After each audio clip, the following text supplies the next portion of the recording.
Hey, what's up? Hey, what's up, man? Waka waka waka waka waka waka waka waka waka waka waka waka waka waka waka. Atari's hungry. Let's get into this. It's calling all retro gamers. Calling all retro gamers. Calling all retro gamers! Calling all retro gamers! Calling all retro gamers!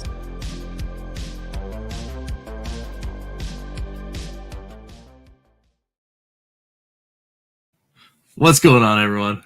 It's calling all retro gamers. Your semi-bi-weekly, whatever we have time show where we hang out and talk about cool stuff and sometimes play games. But today, it's going to be probably talking about a whole bunch of stuff. I'm, of course, one of your hosts, Rich, and I'm here with my buddy Ed.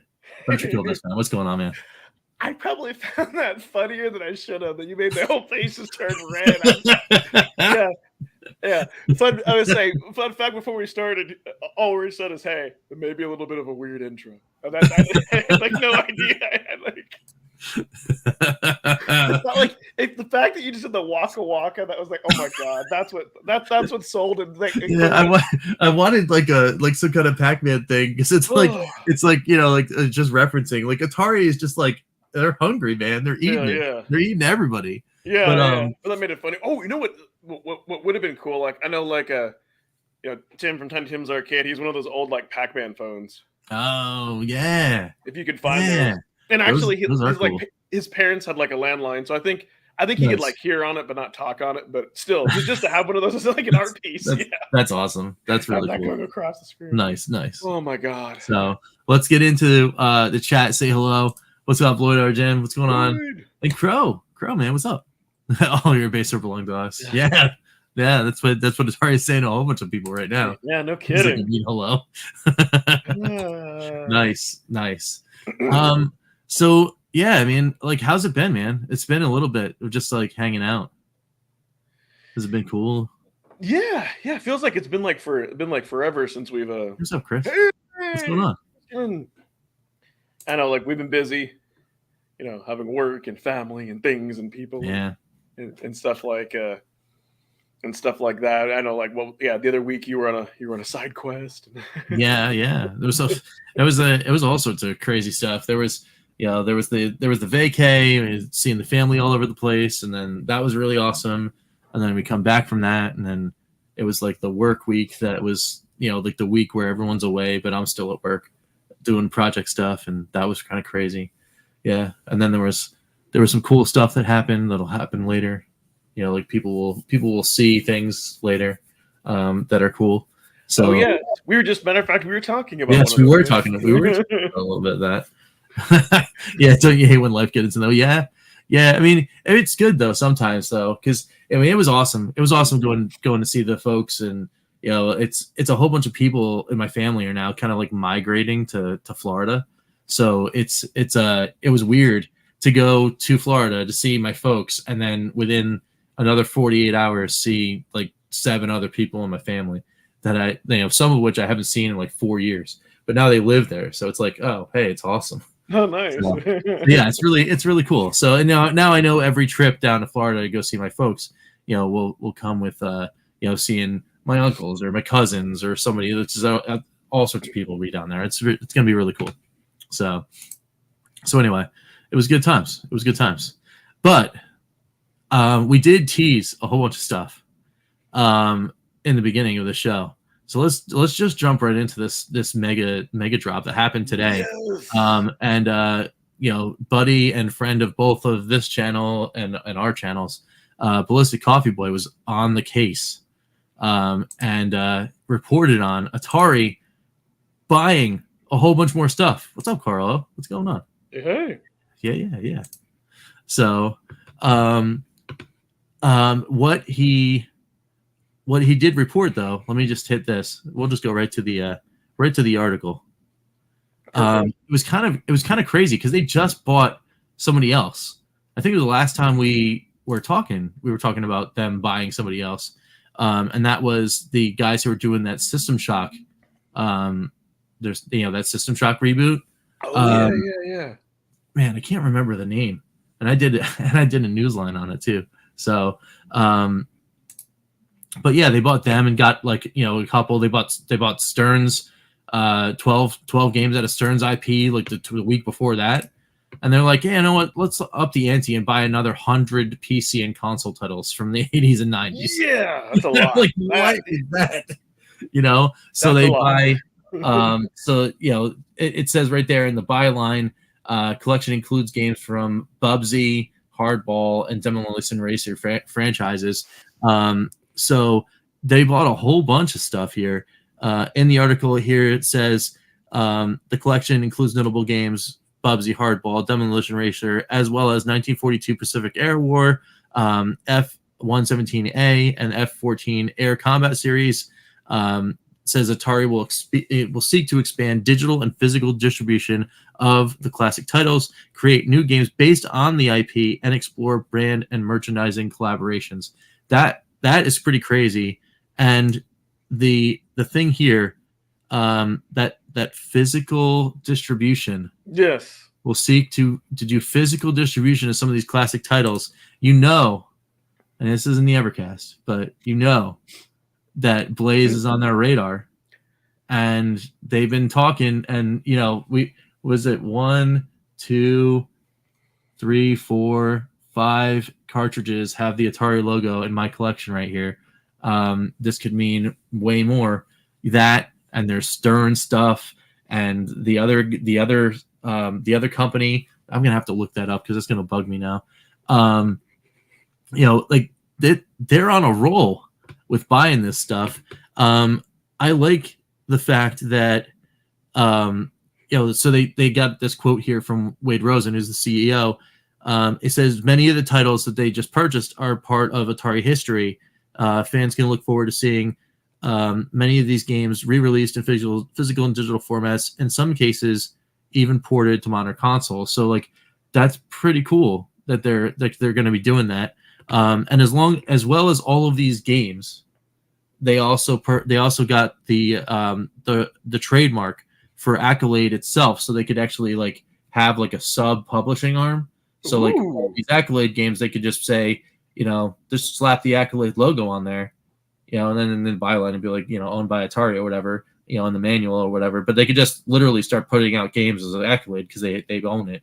And the other one, with the weird one, was the GTI brand that they bought. The GTI brand. Now, like, I didn't know that it was like, I guess the GTI brand for like entertainment licensing, because I'm pretty sure like they didn't just they didn't, as a part of this package, they didn't buy like the rights to the GTI brand from like Volkswagen, because that's their cars, like it's like the Volkswagen Golf GTI, like the GTI series is like their sporty hatchback, their hot hatch. But that also excites me because there's a whole bunch of racing games that came out in that series, and I bet you money. I'll put $5 virtual on the table right now, saying Sean Cleaver reads this news and goes, "Whoa, we got to get some more racing games on the Evercade." And I'm also pretty sure that at least someone that Sean knew, or Sean himself, probably sat in, drove, or owned a Golf GTI. I would put money on that too, because they were wildly popular. Heck yeah! It's funny because when you send this to me and I did my glass, I didn't read the part about physical. That's excellent, because I was like, man, what other modern retro console does physical carts? And what like you said, what other Atari is they have a relationship with Blaze, so I wouldn't be surprised. I'm just taking that as a direct like drop hint. That I mean, Atari has been also known to release their own physical products, but that they did that in like history stuff, right? That Atari XP line was all like the cream of the crop, the top, like 50-year anniversary celebrate Atari business that they did the physical stuff for, but none of the other stuff, they didn't release any other cartridges. This has to mean that they're they're intending to at least approach Blaze with something. So like, hey, we got all these games, we could just put out some more carts. Or maybe they already have. Like, wouldn't it be crazy if Atari said, "Hey, we can't really talk about it, but we have some deals in the process Yeah. that we're gonna get from some other companies, and when we do, we're gonna let you know because we Oh, want to yeah. put out some of the maybe there's because. We don't know if it's true, but Sean has always teased, like we have up until 2030 of license. You know what I mean? Like I wonder if they have them set for the year. Maybe this is why they don't show us the roadmap. We'll talk more about this on Evercast Saturday, but maybe they'll swap some things around because dude, I'm pumped. Exactly. I'm excited. It's just funny, Bubsy the Bobcat, because like that's for me. That was like one of those love-hate relationships with that. They played it in the Super Nintendo, because it was fun, but when he would die, like you just get irritated at that character. Yes, what could possibly go wrong? I don't know. There was actually references on Twitter because I saw the news drop on Twitter. I want to say it was like Sabretooth Retro or somebody. Actually, it might have been Evercade putting out that on Twitter, and he tagged Ballistic Coffee Boy. And he's like, "Hey, check this out." Like, because we're all in that same group, and I like everything at Atari just like winds up on my feed because I'm always looking for news. I was like, "Oh, this is really cool." Hey, what's up, Brian F? Hey, and also, it was not Glass Studios or Origin Systems, that other acquisition, if that's what you're referring to. It was indeed Night Dive Studios, as the guys who were doing that System Shock redo. What's going on, Carson? Yeah, happy Wednesday. And heck yeah, Crow. C64 Collection 3 include Hardball and Law of the West. Yeah, why not, right? Speaking of which, and I think it was you, Carson. I think he tagged us in the Discord because they were talking. Again, this is an Evercade chat, but since he's here, and I think he tagged you, me, and Pete, and because they were talking about like variants and stuff. But I think I'll go on a limb to say, I think Pete is the only one that owns all the Evercade variants. And when remind me, hardware. Yeah, hardware. I'm sorry. Yeah, like because he has the original. He has the original black. OG handheld. Of course, he has the white. He has the purple. Then he also has the EXP white. Has the limited edition, and then has the founders and white editions of the VS. So I think he's the only one that has every single, because I don't think Crow has the original black. I forget. Did you? No, you don't have the original. I know I don't. I'm the only ones that I'm missing is a white VS and the black original handheld. Me too. I have everything else. In the white EXP. Yeah.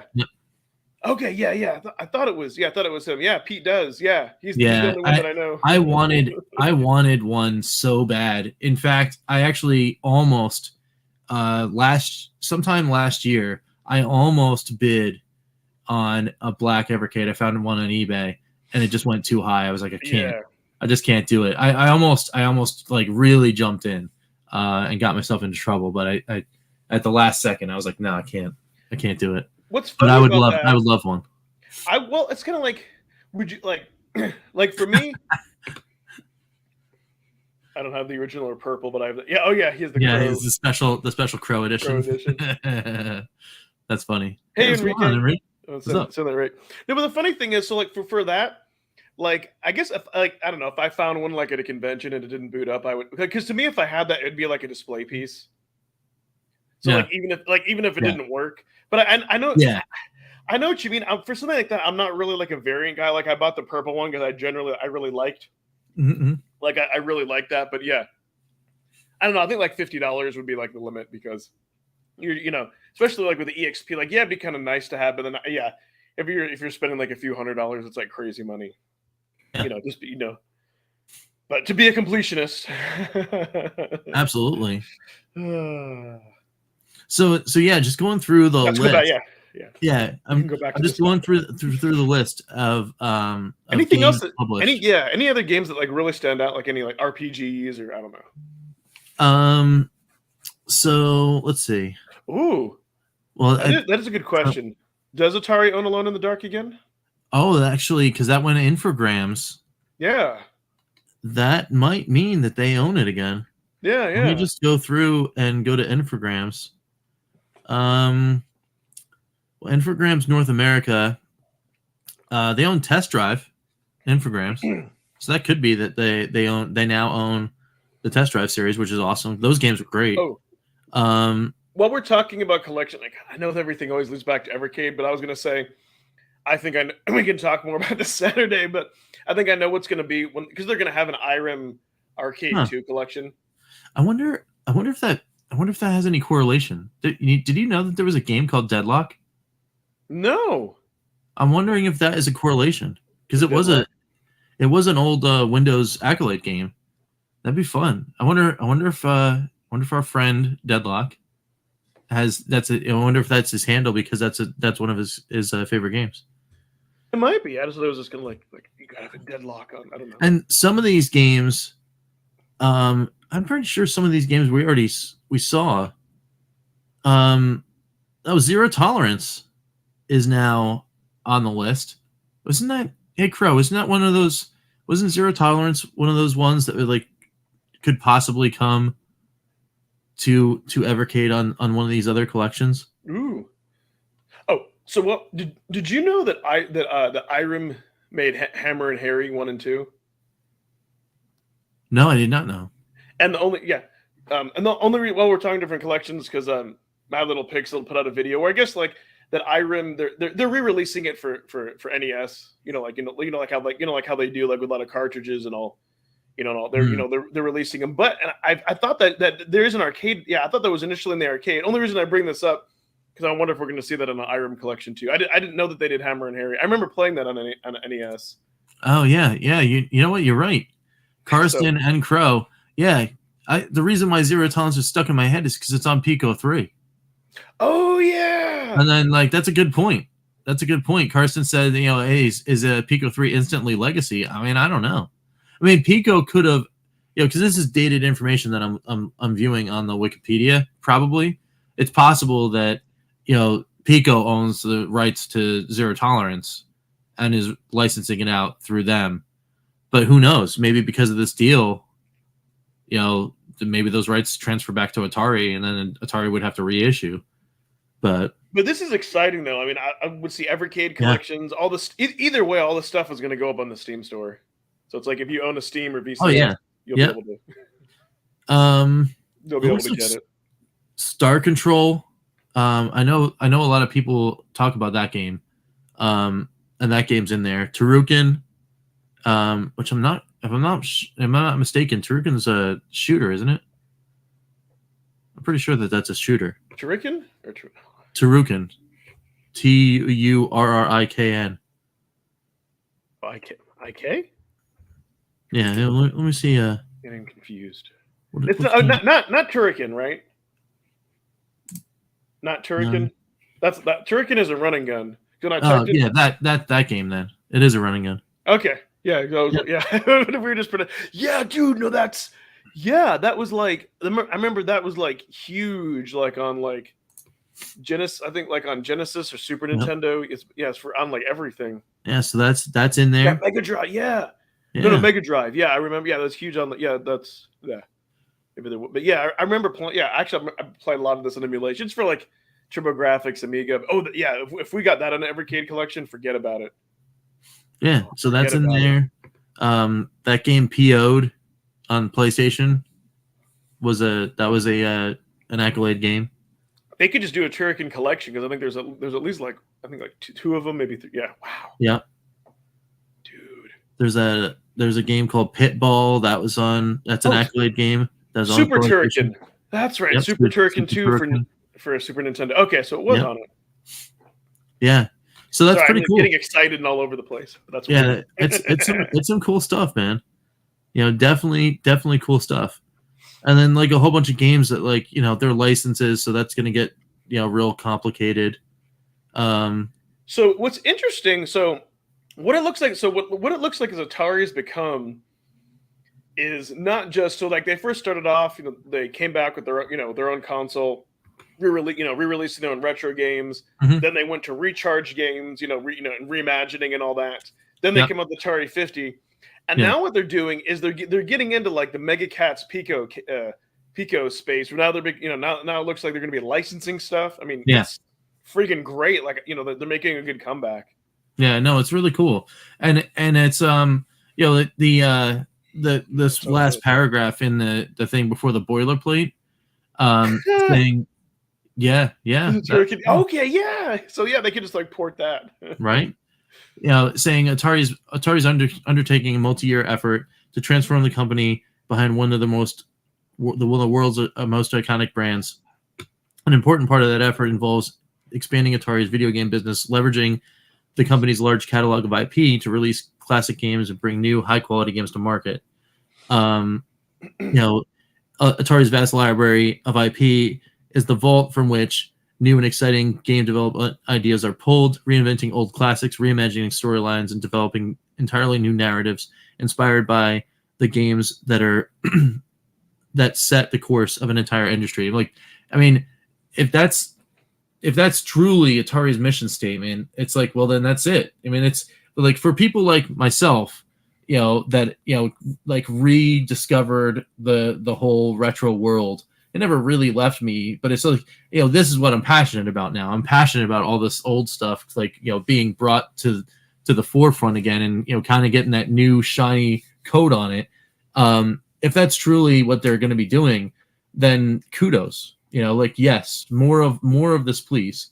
But I want to make sure that as they're gobbling up everything, that we do get some stuff. Like as a VCS owner, I started getting really excited when they started doing all of these acquisitions, and they came right off the bat with the Stern one. As soon as they said, "Oh, hey, we own Berserk and Frenzy," they immediately put Berserk out. That's cool. That was a cool thing to do. But in the next couple months, after all the dust settles on all these acquisitions and purchases, I do want to see them get these studios in play and start working on some of these IP. They either bring the recharged series and then they really kind of just go nuts with it, or to start saying, hey, we have Bubsy, so let's just make another cool one, or whatever. I mean, like, that's fine. I mean, just give me something.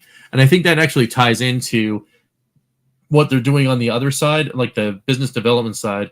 A couple months ago, they actually started that funding round for what they call the Atari Game Pool. I want to say that that's all part of this whole plan, because reading into the Atari Game Pool, the whole idea of it was to get a little extra money behind behind this whole idea, so they could start developing studios like Adavision and like Sneaky Box, and just create these new development studios to work on IP. And at first it was like, oh, we have this catalog of like 27 titles that we want to work we don't want to work with. And then it was like, okay, that's kind of cool, but like, why go through the effort of building all these studios just to have them work on like 27 titles and have that be it? Well, clearly that's not it. They're going to have 100 more PC and console titles, plus the 15 they got from, or the 12 or whatever it was they got from Stern, plus the 30 or so that they got from Night Dive. They're rocking and rolling. And it's going to be exciting. It's going to be exciting to see. It's funny that you should say that, Carson, because here's the one thing that I know everything always leads back to Evercade, but here's what I would love to see happen. So imagine that, like, Atari's like, hey, we want to put more of our games on your platform. It'll be good for us. Blah blah blah. Then it would be cool. Like, so normally I don't like exclusives because I don't like except in this one case, I don't want to sound hypocritical. Normally, I don't like exclusives because I don't like how you have to be like locked down to a console. Like if you really want to play Final Fantasy, you have to spend like $500-$600 to get like a PS5. But Evercade is fairly inexpensive. So if you did have an exclusive, it's not like you're having it. But what I would like them to see is, what if they did develop some new like exclusive Atari game on a collection? And the only reason I want them to do this is because then for like all the Atari collectors out there, like, let's say that there's Atari collectors out there, but like they may not necessarily buy Evercade because they actually they're like, I don't want to emulate, I've got the real cartridges or whatever, or whatever reason that want Evercade. But if there was an exclusive game and those collectors that just had to have it, maybe then they would buy an Evercade and then they would buy it. That's true. And then they get it and it comes with like the iRoom, it comes like, depending, it comes in their collection, and then they pop in that arcade cart and they're like, hey, this is kind of cool. And then they buy the Atari collection, and then slowly, what is the Evercade Effect? Yes. And then they keep buying all these different Evercade collections without realizing and having fun. That's the only reason why, that's the only reason why I would care. Like, because if they did, make some cool native exclusive game, or maybe even only put that one game on the card. I don't care. Just because I think it would elevate them. I don't know. We'll talk more about it Saturday. But yeah, no, for sure. So I don't know though, Karsten, about them truly pulling out of that games. I don't know if that's actually a thing. I mean, I didn't hear anything about it, but I mean, if that was to be the case, that would be unfortunate. But I don't think that is the case, because again, it's very much seems like they want to 100% keep getting Atari products out to as many hands as possible. So if they just ripped all of their games out of like the At Games world, I mean, one, I don't think At Games are really gonna cry too much, because their owners have access to coin ops, so it's like whatever. I mean, okay, we can't get them to put the logo on the box, and all right, well, our users are gonna play them anyway. Right. But yeah, I mean, I don't know. I just have a funny feeling that they're gonna go like they're thinking bigger. So the exclusive deal with My Arcade was for, I guess, some of the games that haven't made it to the At Games world yet, and and they're working with that deal to get those, that handheld, and then the what is it, the game station or whatever they call it, and that other thing. I mean, and those are cool. I'm really interested, though, very interested in that other thing that came out of an article that was kind of repeat news. But an article came out of Axios yesterday. It was an interview with Wade, and he was talking very specifically about something that he wants to bring out that is going to add features specifically that are unique to the VCS in order to entice people to come over to the VCS world a little more. Very intrigued about the wording he used, because he did imply that it was hardware that was going to be this add-on, and I'm like, man, there's a whole bunch of USB ports on this thing, and if you could just give me a cart reader, like, come on, man. Dude, give me a cart reader that'll read, give me 2 slots and just give me all the carts. Let's do the whole console run, and give me a slot that'll do 7800, 2600, and then give me another slot that'll do 5200, and I'm a happy camper. They could have one. They could make one that could do all of them. I mean, they would just have to make it wide enough for this. Yeah, why not, right? Because that'd be excellent. That would be good. And then as long as they could guarantee 100% compatibility with all, or like at least like 90, like, because my only frustration sometimes is that, like, you want to get like the new modern like homebrew games, but then like you don't know if they're gonna work on like a clone console. Like, if they could guarantee that like the newer stuff, I get it. Like, you might not work, but because of the chip. But at least if they could guarantee like all the modern homebrew, like, dude, that would be awesome. That would be awesome. That would be really cool. That would see, for someone like me, that would make, like, I would seriously consider a VCS. Like, if, like you said, you could plug it into USB. And it would kind of make sense too, because it would close that loop, right?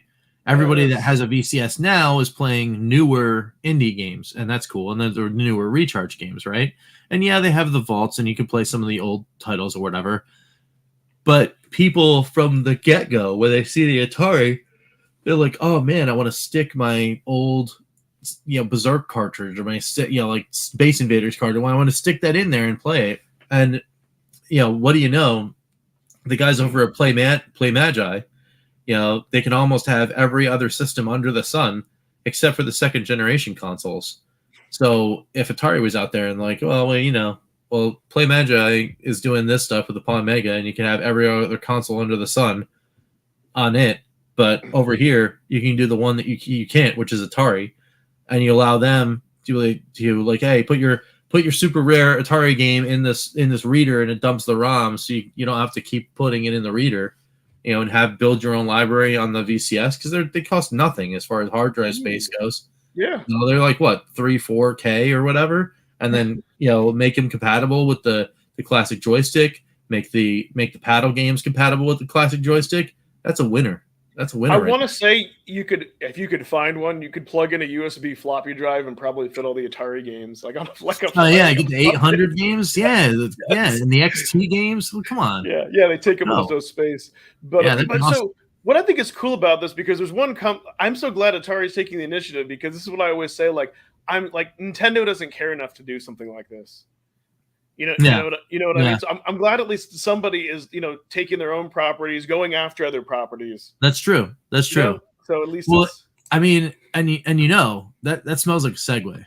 That smells like a segue. So okay. So before we go into the next segue here. Yeah. So I'm gonna play. I want to play a clip, and this is courtesy of Retro Ralph.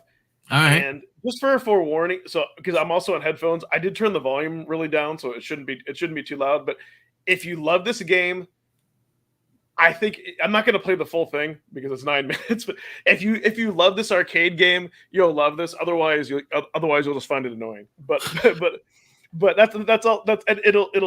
It'll speak for itself. All right, let's do it. Let me go ahead and share it. And I just responded to him, and I found this so amusing. I retweeted it, and I just said like, I'm glad that this exists. That's all. So here, let me just do this and make it full screen. So yeah, it's this for 9 minutes.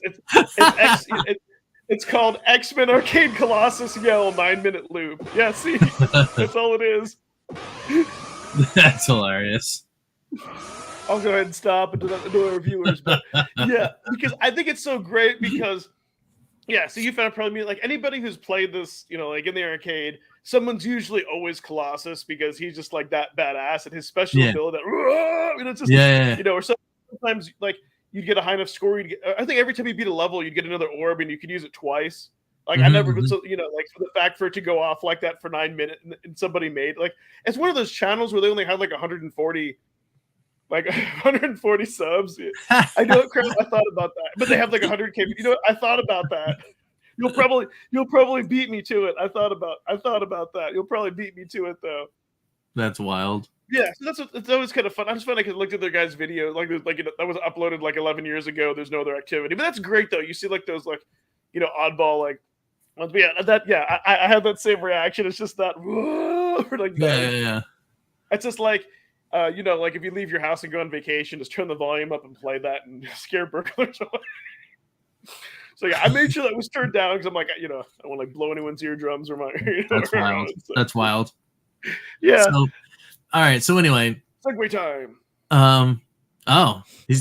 Crow's got to start his own stream in 10 minutes. Well, that's cool. Well, have fun on the stream there, buddy. Is it going to be like another one of those like you versus a game kind of thing? Because those are kind of cool.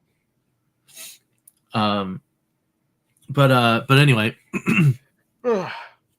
so here's the segue. Atari doing big things, gathering a whole bunch of stuff, and hanging in there, right? And then you mentioned Nintendo not like willing to do that. Hey, what's going on? What's going on, Nick? What's up? I gotta watch that. I gotta watch that interview. Nick Geekstorian did an interview with Ballistic Coffee Boy last week. So yeah, it's good stuff. Good stuff. Oh, is it on Ballistic's channel or? But yeah, it's on Ballistic's channel. Yeah, it's the that Atari show for I think it's last Monday or this Monday. It's like an hour and a half like two-parter interview, kind of like the one that he did with me. It looks like a lot of fun. And dude, like interviewing with Ballistic is awesome because he asks like such awesome questions, and it's such a great conversation. So nice. So it's really, really good. So you did one with Sai? Nice. That's awesome. Yeah, it was Sai's another cool dude. And he's another like great like interviewer. Like he's like a cool guy to like hang out with. So Super Mega Graphics 64 and Ballistic Coffee Boy. We gotta like have like a friends list. That's what I was gonna say. We need to flip the tables. We'll interview them. That's right. Yeah, actually, yeah. You know what? We should get them. So we should. Yeah. So like if Sai or BCB are watching this, I'd be like, yeah, you come on over here. calling all retro gamers and hang out. Heck I'm yeah. sure they would. Actually, you know totally. what? I might. You know what? I'll reach out. I'll reach out to them, to both of Sounds them. good. So, so we'll get that done. That's really cool. That's very cool. And then Crow was like, yeah, it's on his pinball channel, and he's gonna play some Twilight Zone. That's awesome. Very cool. Nice. Very cool stuff. So, I hate to segue into like not cool stuff, but so we're talking about Nintendo doing like crazy stuff. The question is, did Nintendo go too far? So this is a story. It's been hitting a whole bunch of places. Lots of people have been talking about it. But I just wanted to like kind of just like overview the story. I'm going to bring up the story over on IGN. So this story is about a hacker, right? Who was involved in Team Executor, and you know, like they were doing bad stuff, right? You know, I think in the story here, hopefully it says, you know, one of the people, so they were selling chips that allowed people to play pirated games on Nintendo consoles, which I think it also included the Switch. Actually, so it goes deeper than that too. Because actually, because Mad Little Pixel did some videos, so it goes a little bit deeper than that. Not only were they selling it, they were giving people like access to ROM sites. Oh wow! And like, yes, that's kind of. Or like, I think they were like selling. Maybe I don't know if they were selling subs, but yeah. So they sold that to to jailbreak it, giving people access to ROM sites, and I think they were pretending to do their own reviews and. Yeah, it's bad news. I mean, but it's hilarious. The guy's name is Bowser, though. Right? Yeah, exactly. Right. So this guy, gets wrapped up. The whole organization goes down. All that kind of stuff. You know what? Okay, good. Because please don't do this. Please don't like pirate to the point where you're like, really hurting other people's livelihoods and like all that kind of stuff. It's just not a good thing. Don't do it. Just don't do those things, because these things will happen to you. But, so the guy goes to jail, right? 40 months in prison. And then after that, 2 separate fines. What he in prison name could be King Koopa. Oh man, that's rough. So then he's sentenced after that to 2 fines, one at $4.5 million and another one at $10 million. And it's like, all right. So I understand that sometimes financial restitution has to be part of the penalty, right? You have to do your time because you did the crime, and that's fine. I get it, right? And then you also have to pay some money, and that's also fine. Yeah. But I know where you're going with this, because they really kicked him in the balls. Yeah, I know. I mean, so I'm just saying, right? If this was literally anyone off the street, and for all intents and purposes, this Bowser guy is like literally any guy off the street. He's not a multimillionaire. He doesn't run, a competitive video game company. He's not a mega millionaire. He's just the guy, right? How on earth does one make $14.5 million to then give to Nintendo, right? So like somebody started calculating this out like on another site or whatever, and there's no feasible way for this individual to make that much money in order to pay that. So and then how they broke it down, I think it's in here in the article too, maybe. And if I could just interject, so what's up? One thing I know, so they are, they're talking, because that's what MLP, they're talking about that. And this may be the same article that he brought. $175. He's paid out of 25, and then I think he's going to have to pay 25 to 30% for the rest of his life, and that's pretty much it. Yeah. See how many years, but to your point, it's purely just punitive. Because to your point, I mean, I think it's ridiculous because they're never going to see anywhere near that. I mean, I agree with everything you said. What he did wasn't right, but he did jail time. So it's not like he's like some billionaire executive or something where he can just pay it. Yeah, it is a little bit too much because I mean that's like 25 to 30% of your paycheck. I mean that's rough, man. Right. Well, so I mean, and out of that, like it says here in the article, previously Bowser stated, Team Executor earned at least tens of millions of dollars in proceeds from selling all these these illegitimate things, right? It's them. That's like the conglomerate made that much money, not him, right? So for him to be taken out on all those damages, like I would say that he would have a claim to then sue whatever the collective pot of Team Executor would be to then try to like get this, like reduced down, his burden reduced down. Because like, there's no feasible way, because there's just no feasible way for him to make that much money in order to pay off this debt. So you're right. I mean, he's going to be paying until literally, 20 to 30% of his earnings is just going to Nintendo for the rest of his days.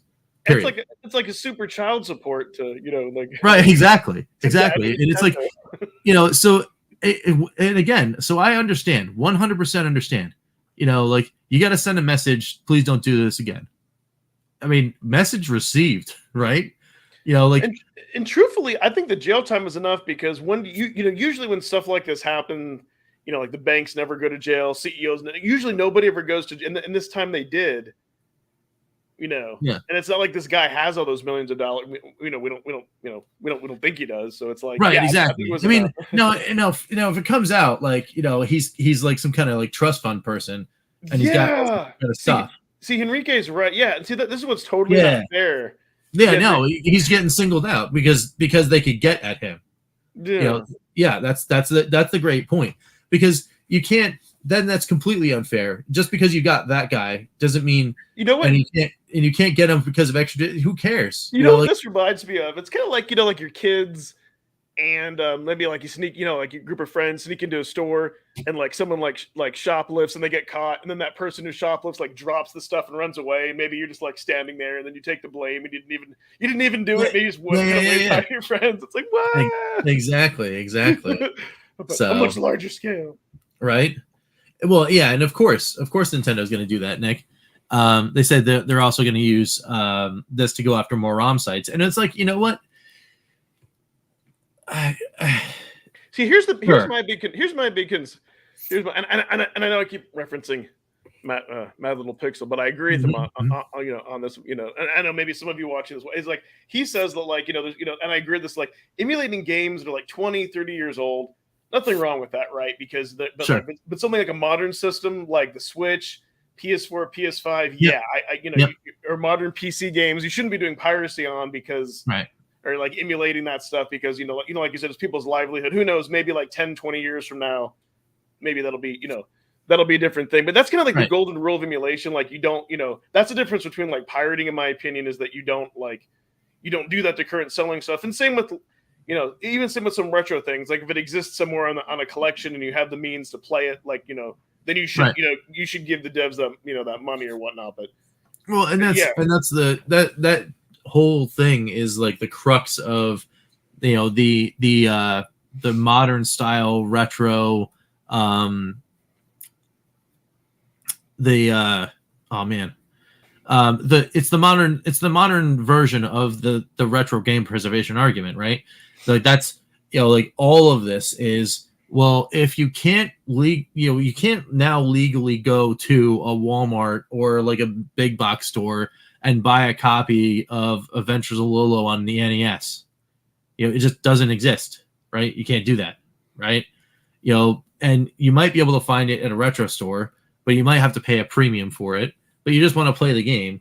I understand there's it's almost the same thing as like the music industry, right? Where there needs to be someone, there needs to be the Apple in this scenario, right? Like they come in, or the Steam, right? They need to come in and they need to start acquiring rights to like these like like long shelved IP, and they just need to put it out and be like, oh, hey, you want this? Now it's like $2, $3, $4 a game, for these retro games, and that ends it all. Because what happened for me is if it's like, oh, you go to ROMs are cool and you should get them.com, and get your ROMs, or you can go to a reputable vendor like a Steam or like a fantasy retro coolness or Blaze, right? And you just go, here you go, here's my $2 or $3, I want this game, now I have the game, whatever, right? And if I wanted the physical cartridge, I want to go collect it for $300, sure, I can go out in the secondary market and buy one and I have the physical cartridge. But if I just want to play the game legally, here's my money, and there we go. So funny that you mentioned that. Right. That cartridge. Well, that's the other thing, right? Because you can go out, you can go out and get an Ambernick on Amazon, right?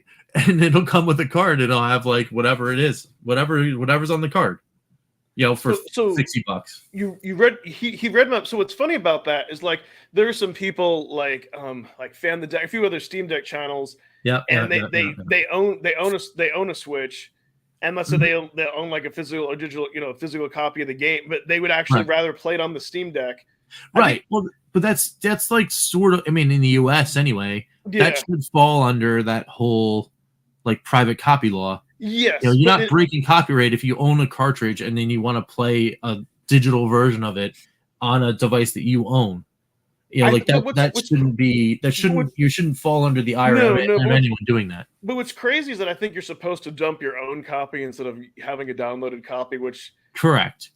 But like something if you own the cartridge and you download another copy, I mean that's so much gray. I don't care. Well, you know why? Because technically, my copy of Golden Axe Warrior, right? I played it on the Retron 5. Well, the Retron 5 is a clone console. So it dumps the ROM off of my game anyway. Yes. And I'm running it in digital space. I mean, so like I'm running a ROM. I mean, it doesn't matter. I could have downloaded the ROM for Golden Axe Warrior and put it on the Retron 5 anyway and had it still work as long as the cartridge was in there. It would still load. Basically same version of the ROM. It doesn't matter where I get it from. But here's the funny thing. Because that does it easily. But if you were to do that, then you'd have to modify and hack your Switch to be able to dump the game. Yeah, and I would think Nintendo wouldn't want you to do that. But the funny thing, one of the reasons why people do that, or they play other emulation on their Steam Deck, because you can have like one device that can play like all your, it can like play everything. But what's funny though is that I think the reason why Nintendo doesn't want that to happen, I think they're more just butthurt over, here's another device that plays our games and emulates them better than our own. Well, yeah, I mean, but in that argument though, if it comes down to that and they're scared about being outperformed, then just, I mean, I don't know how to say this without sounding rude to Nintendo fans, but it's like, but Nintendo, just do it. Just do it. It's not like you don't have the engineers that can make it happen. Just do it. They should jump on the bandwagon like Sony. It's kind of funny like how Sony is like porting games, to Steam. Steam, because the funny thing is Steam will let you do that, meaning you can install like the Epic Games. You don't have to jailbreak. You can install the Epic Game Store. You can install games from Good Old Gaming. So it's kind of funny. I wonder one day if we'll see something like some Mario games ported to Steam. I mean, I get that they want to have exclusives, but I wonder now there's a big enough market where there's people that will get a Switch no matter what, and there's people like me that will never get a Switch. But if I could buy like the latest Zelda or something, and just like download it, have it work flawlessly. Then maybe I would do that. So maybe they're missing out on another market. Well, I mean, and this point by Nick is good too, like because it's another argument. Not to again turn this into Evercast 2, but it's part of the reason why I have a whole shelf of collections of this stuff from Blaze is because sometimes they actually put the work in where no one else did on some of these ROMs that are emulated on the cartridge. And yes, they do play and perform better. So it's like, it's just people can do the work and I'm willing to pay for it, right? I bought every single one of these Evercade cartridges that are staring me in the face right now, and I'm buying them all every time they put one out because I know that they could put some quality stuff out.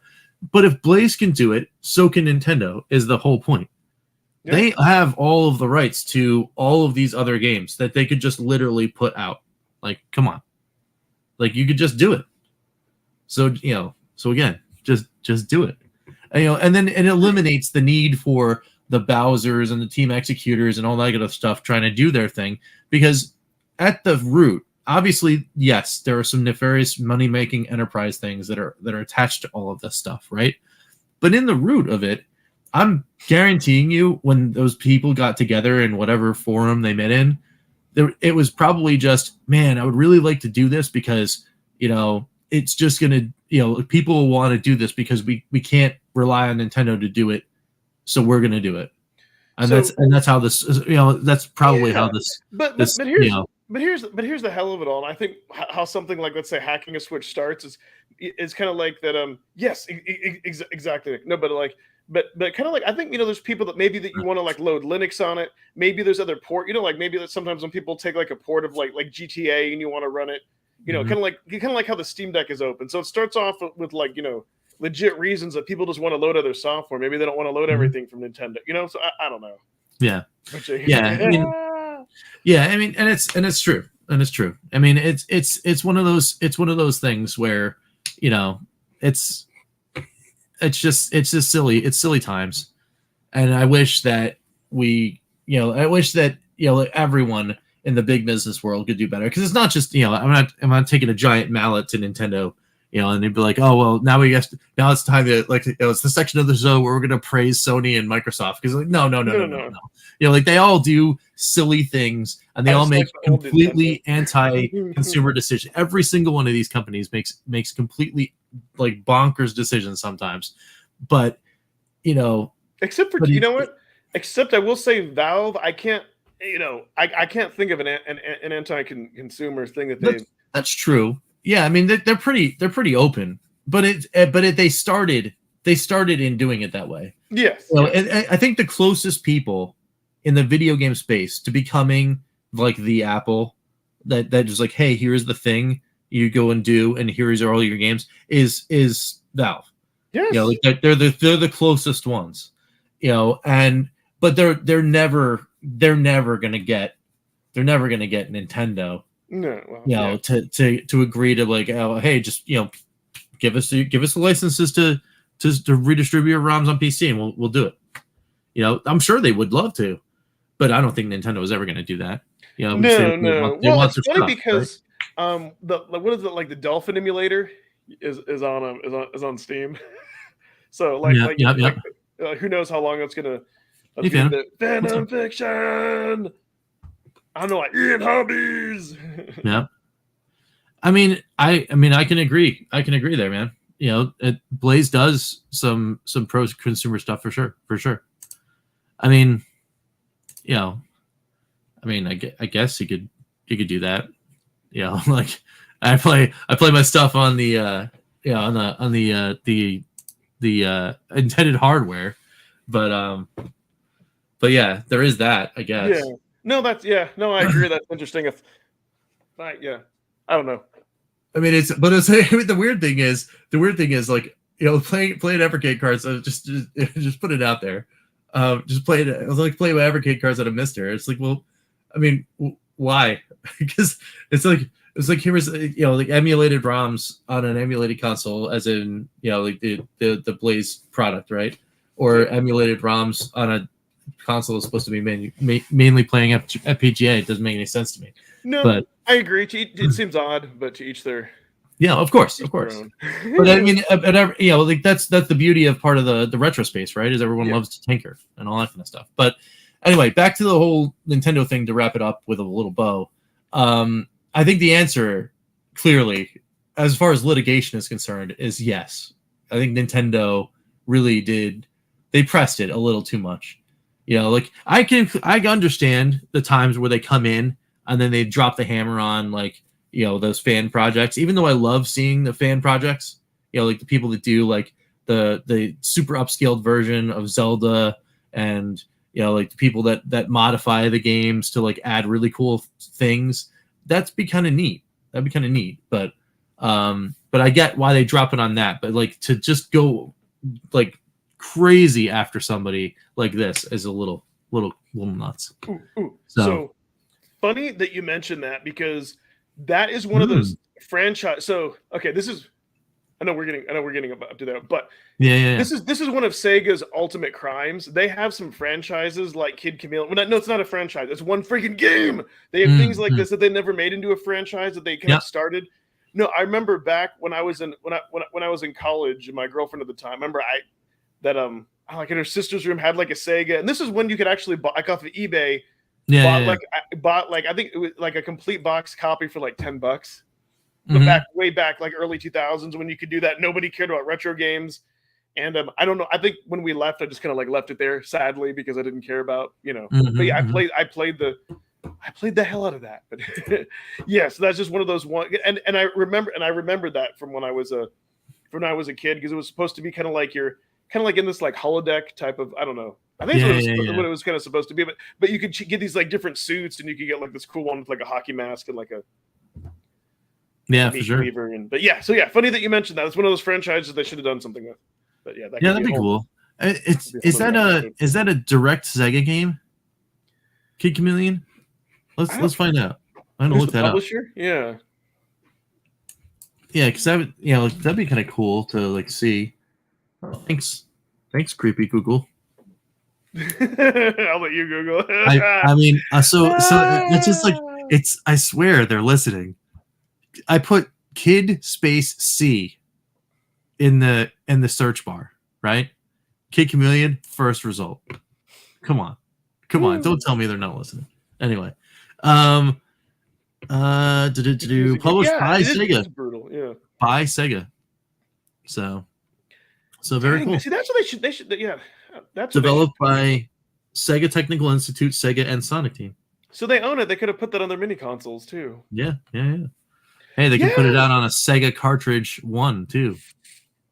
Oh, dude, however was a thing. That's what we would need for Evercade. Something, because I definitely have much love for that game, and like that'd be awesome. I would just love to do that. It's brutal too, because you have like you're on a time limit, and then kind of like it was. I always kind of thought it was like the darker version of like Sega's Mario, because you have like the different suits. Something to kind of compete with Mario 3, but be completely different. I don't know, but like kind of have it be horror and all that. Yeah. Did you know that it's on Steam? You get Kid Chameleon on Steam. It's part of, yes. Oh, you know what?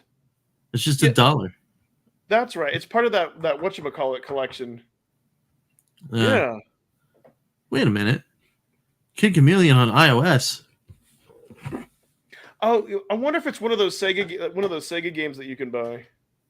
I love Sonic 3D Blast. Yeah. Yeah. So I'm gonna go on live. I'm going on the App Store. I'm gonna look it up. Kid Chameleon. Yeah, that's right. It's one of those. You know what? I forgot, because I have like two games. I have like I think Streets of Rage 2 and like Golden Axe on that, because like it used to be called like. It used to be called the Sega Smash Pack, but then people were injecting ROMs into it, and then they changed. They gave away stuff for free. Yeah. So I got like a few of those. You know what? I've almost like. So here's what. No, you know what?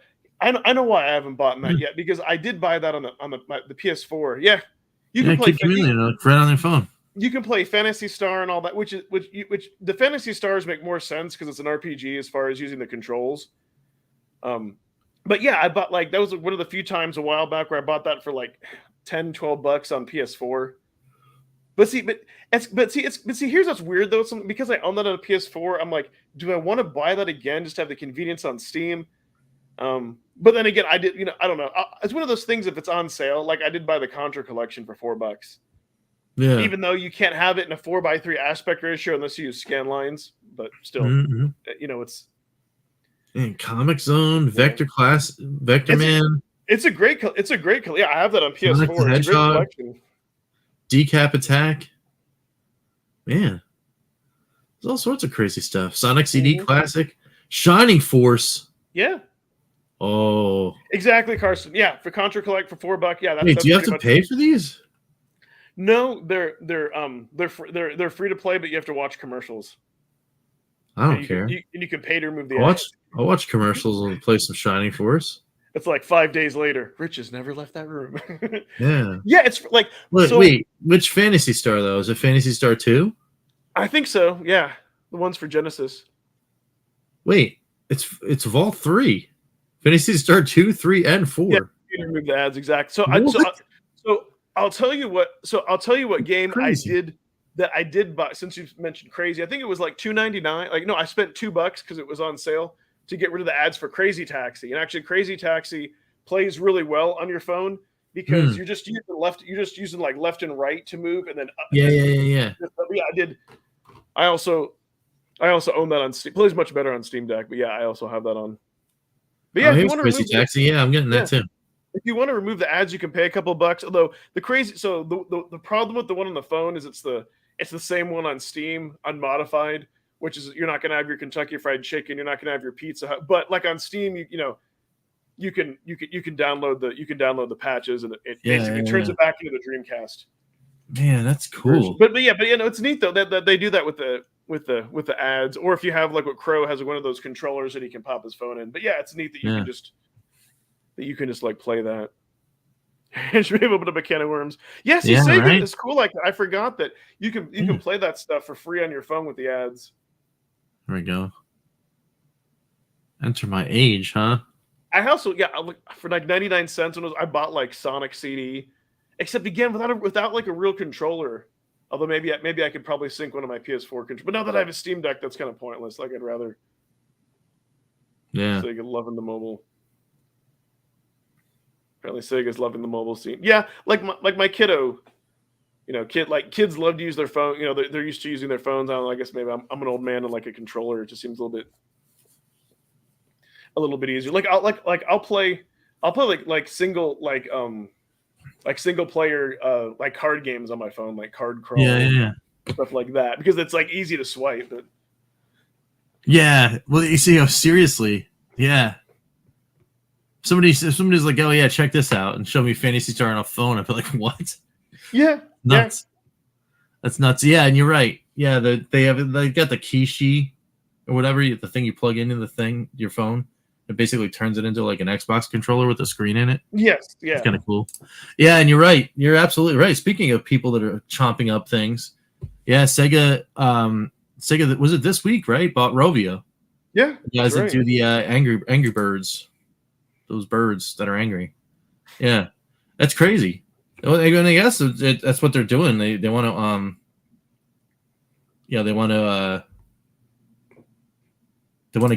they want to get into this whole like mobile business, I guess. Rewind using the icon. All right. Yeah. But yeah, it's neat that out of the box you can play that, or you can pay a couple bucks. Yeah. And you got Kid Chameleon going on. Although, see, from a game that relies on the D-pad, it's so I can't get used to the touchscreen. But like I could play an RPG though, so like I could play like Phantasy Star, sure, but like a game where that involves like Twitch and all that. I mean, it's just cool that it's there. Maybe, I mean, the fact that it's free, if it's like you're bored, it's definitely there's some fun to be had, but almost make me want to download it before you know it. You pay the ads, Yeah, I mean, just jumping around. That's kind of cool. Get some life here. Get some of this. Oh, hello. But yeah, definitely. If we get a Sega One collection this year, that needs to be on it for sure. Oh, Kid Chameleon, yeah. Yes. Yeah. Well, Kid Chameleon and Shining Force, one of the Phantasy Stars. Yeah, that'd be awesome. That's neat. Yeah. Well, and then like Streets of Rage, and oh man, you could go nuts with a collection. Yes. That would be super. It would just be super cool to do it. And then I'm sure that there's also some other things that you could have, but oh yeah, give Kid Chameleon on the Switch. Yeah, that's nice. Cool. That's very cool. That's very cool. Yeah. So yeah, that's pretty decent. Let me close out of here. Yeah, it's a great little collection. I love in the PS4. It's just I think what like the full retail is something they want you to pay $30-$40, which I think is a little nuts. But I think to your point, if you saw more stuff like that was like $5 a collect, especially for digital. Yeah. Right. That's kind of the whole, like, digital has to be a lot cheaper. That's why too, sometimes when I see some AAA games coming out on Steam for $60-$70, I'm like, really? They're digital. Yeah, right. Yeah, no, it could get really insane. But yeah, one of my favorite collections actually, like that was one of those disc-based things, was Sonic's Ultimate Genesis collection on PS3. I loved that game. Because it was like they just packed it. I think it was like 30 games or something like that on that thing. And they had a platinum trophy, which was like, like back in the day when I was playing on PS3 a lot, that was my thing. Like as soon as they had announced like trophies were going to be a thing, I actually had like a small list in the very beginning because they didn't just turn it on for all games. So there were only certain games that allowed you to have trophies. And the very first one, little trivia for PS3 people, the first game to ever support the trophy system was Super Stardust on PS3. And I bought that game specifically because it was like, oh, I can get trophies now. And then it was cool because it was actually one of those things that it might have actually started to turn me back towards, also so long ago, but started to turn me back to like, hey, Rich, you remember games that feel like this, that are a little retro? You should probably you should probably keep looking at that. But man, did I play the wheels off of Super Stardust, man. You ever play that game? Yes. Oh yeah. Because it's like it's asteroids on steroids. It's like, it's nuts. I love that game. I was love gonna say it. crack, but yeah. So steroids. Let me see if I can. Did that actually work? Yes. So look at the poll. So you can share other tabs. Oh, that's cool. Yeah, since Chrome is weird, and I'm actually logged in as calling all retro gamers instead of within a manager account. Anyways, yeah. No. So I decided to do a fun little poll, 8 votes, which is great. Especially for one day. Hopefully, get some more. Yeah. But with me, I don't know. With Steam Deck, sometimes I struggle because sometimes I might just want to do tweaks. Sometimes I might want to do indie game reviews. I think actually, Phantom, if you're still on, I think it was you where you said show a video like doing some things like with the Decky loader and plugins and other tweaks. He's layman's term. I thought about doing that. I thought about making it, and that's why I kind of put tweaks, which looks like some people do want some of what is that? Sorry. Karsten asked me like, "Hey, did you know that Lunar was on mobile too?" And then I just okay, sorry, that was like yeah. Tonight I was like, but anyways, and I might do that too, where like I know there's like I might make a video showing my tweaks, then linking to other videos where you can do that. But yeah, no, so it looks like indie game reviews, which those are fun. That's in the lead, performance, and then best tweak settings and battery. And so I voted for the tweaks. Yeah, the tweaks, plugins, and performance. So that would be cool. It'd be cool to see. Well, because what I don't know if people are doing, so let me take a step back. So you can go. So Steam has built in where you can adjust, like how many watts you want to use for the CPU, the clock speed that you want to have, for it. But what you can't do with the stock build is you can't say the lowest you can have without underclocking your Steam Deck, which is a whole other thing I haven't messed with. But like 1400 megahertz is the lowest. But you can but with the plugin, like with power tools, you can tweak it further, and you can remove SMT. You can put the cores down. Mm-mm. You can and the funny thing is each little so depending on what you tweak for stuff, maybe you tweak here will add another 15 minutes, but sometimes you can maybe extend the game by an hour or two, kind of depending on what you change, because you don't have to use all the cores. So I kind of thought about taking a deeper, geekier dive, and hey, here's what I've done, like Hades, which I really like that roguelike. Mm-hmm. But that one I've kind of done, and that's one of the few ones where I've enabled FSR, where you lower the resolution and it kind of makes it start like that game really likes it. So yeah, there's definitely a few tweaks, but ever since Steam Deck had it where you can have that bar up across and you can see your battery life and everything, I love that.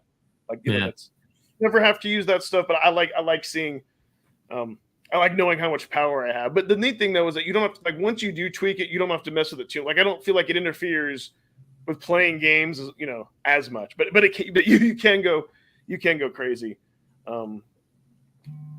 But anyways, yeah, that might be I don't know. I may make a video on Downwell, because and the reason why I say indies, because honestly I feel like one of the things the Steam Deck does really well, especially for I'll even go to limb to say I don't think there's another handheld out there on the market that has access to easily install as many indie games and to where you can adjust it's at the sweet spot for adjusting the battery life. I don't think there's another.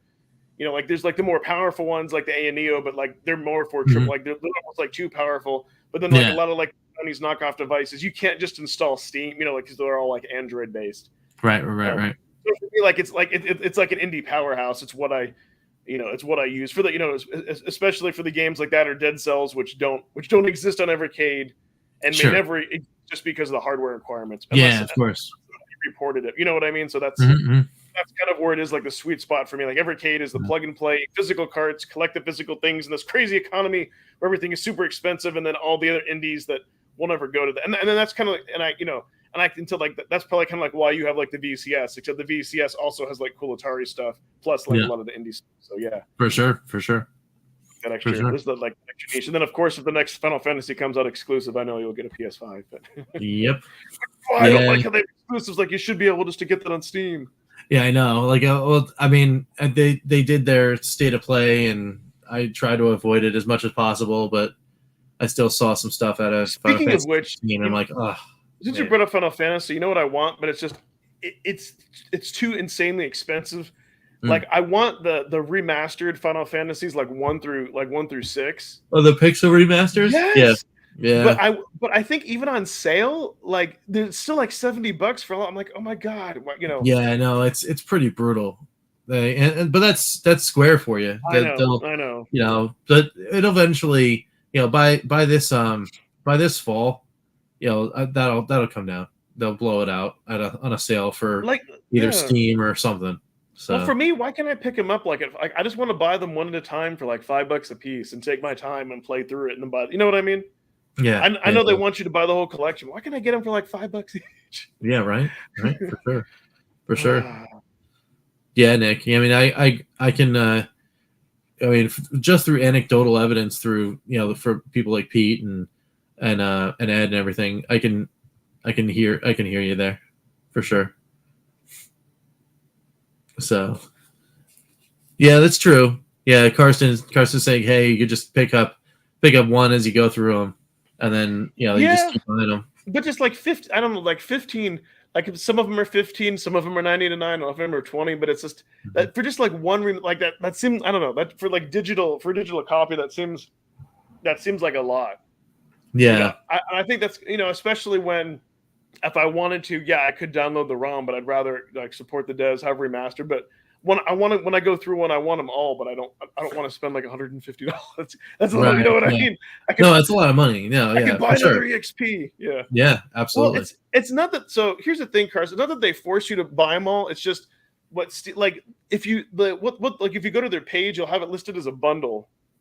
Okay. Yeah. I see. They do that sometimes on yeah, Steam. like it's not even like a sale type thing. I don't know if we go there real quick. It's sometimes even a little bit difficult to find because if you go to Final Fantasy, like it'll bring up like all the newer stuff. If they're like, why would you want to buy or older? Oh my god, yeah. Actually, so they're more okay. They're actually more. Hold on a second. I think I found the page. That they're actually more. Oh yeah. Okay, let me show this real quick.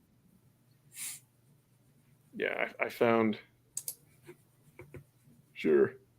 So, okay, people can see. So yeah, like the first funnel's $11.99, and then look, 22% if you want like.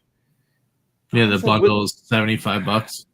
That's what the soundtrack. Can you get it with? Yeah, but like some of these, yeah, $18 for Final Fantasy VI. Yeah. Yeah. See, that's. Well, I mean, they know they're gonna get you. Yeah, like so like the first one's $11.99. Some people might want it, some people won't. But you're here for 4 and 6. Most of the people here are here for 4 and 6, and I'm sure that those are the ones that are closer to 20 apiece. Yeah, and you get the tracks, which I mean, the music is great for that game, and you get wallpaper that I don't care about. But yeah, like they still want Nobu Matsu for life. Yeah, $74. Like, why can't I pay like half of that and just get the games, and then maybe I'll get some of the music. You know what I mean? Yeah, that's true. But yeah, I mean, it's man. They're gonna make me want to play that game. They're gonna make me want to play them all again because I went through on the PS3 generation because they did the anniversary re-releases on PS1. They had horrible load times for those games, but I still played through. I think it was the first 4 on there. So and yeah, Phantom's right. They'll go on sale. Yeah. Yeah, I keep watching them. But yeah, it would be nice. I'd like to have one spot where I can download and play them. Yeah. You know, not have to worry. I mean, otherwise, if I really wanted to, I could load them up on emulators and.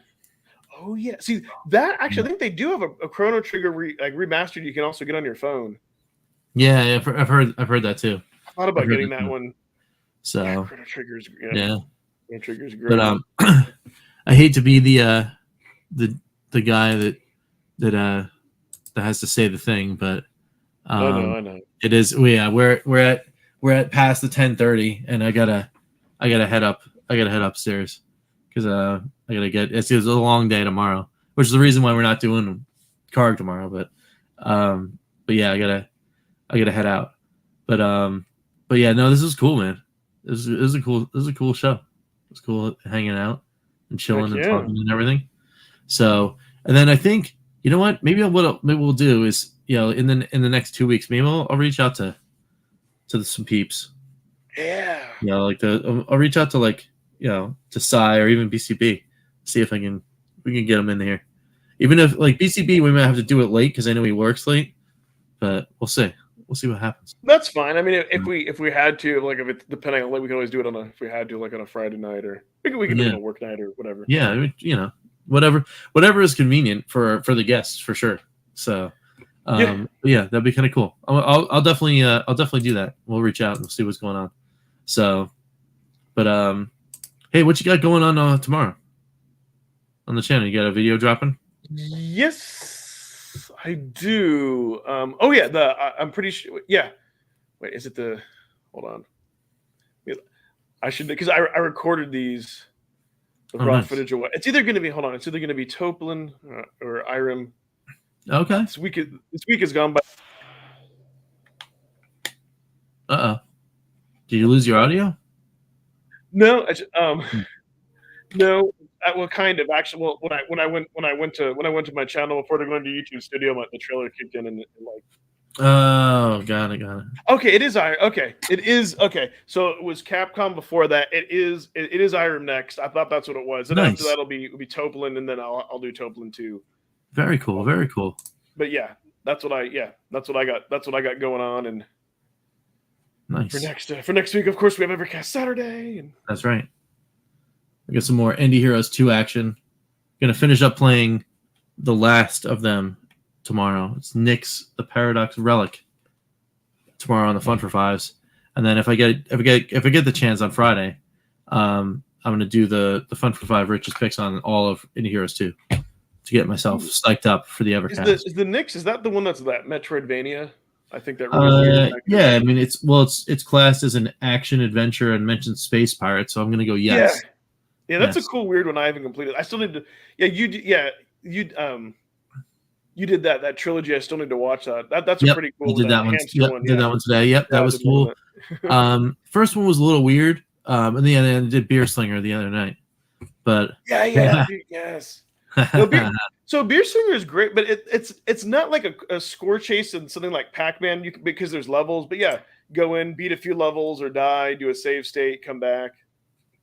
Yeah.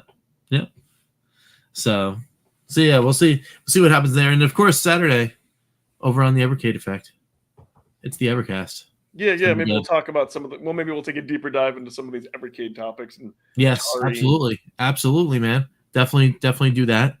And then it's going to be another one of those things where I'm going to be there on Saturday the 22nd, and then this face is going to go away again because no Evercast for me on the 29th. I'm going to be setting up some tables in a movie theater for my oldest. He's gonna have his birthday party inside of the movie theater, which is awesome. Oh yeah. And we're gonna see some Super Mario Brothers movie. That'll be fun. Very excited. So anyway, that's it. That's all we got for you. As Lloyd R. Gem said, have a great night. Yep. Thanks for watching. And we'll catch you next time with something. We already, you never know. You never know what we're gonna have. Yep. But we'll see you then. Take it easy, guys. Cheers. Nice. All retro gamers. This concludes our broadcast day. Click.